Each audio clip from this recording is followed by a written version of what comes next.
નમસ્કાર મિત્રો, વિડીયોમાં તમારું સ્વાગત છે। હાલ અત્યારે મોટા સમાચાર સામે આવી રહ્યા છે। બાંગ્લાદેશના વડાપ્રધાન શેખ હસીનાએ રાજીનામું આપ્યું છે। જ્યાં મિત્રો વાત કરીએ તો એએફપી સમાચાર એજન્સીએ સોમવારે ઘાતક અશાંતિના દિવસો પછી એક વરિષ્ઠ સહાયકને ઢાંકીને અહેવાલો આપ્યા હતા। શેખ હસીના તેમના બહેન સાથે ભારત આવ્યા છે। શેખ હસીનાના પુત્રને દેશના સુરક્ષા દળોને આગ્રહ કર્યો છે કે સંભવિત સત્તા પરિવર્તનના પ્રયાસને સફળ ના થવા દે।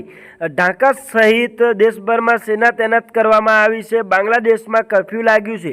જ્યાં મિત્રો વાત કરીએ તો બાંગ્લાદેશ તેમણે છોડી દીધું છે। હિંસા વચ્ચે બાંગ્લાદેશના પીએમ શેખ હસીના ઢાકા છોડ્યું। વિશેષ આર્મી હેલિકોપ્ટરના ભારત આવવા રવાના થયા છે। બાંગ્લાદેશમાં થઈ રહેલા આ વિરોધ પ્રદર્શનોમાં મોટી સંખ્યાના લોકોના જીવ ગયા છે। રવિવારે થયેલી હિંસામાં મૃત્યુ આંક 400ને પાર થઈ ગયો છે। રસ્તાઓ પર હંગામો મચાવી દેનારા દેખાવકારો હટાવવા માટે પોલીસ બળ પ્રયોગ કરી રહ્યો છે। અને મિત્રો ત્યારે વડાપ્રધાન રાજીનામું આપીને દેશ છોડીને ભાગી ગયા છે।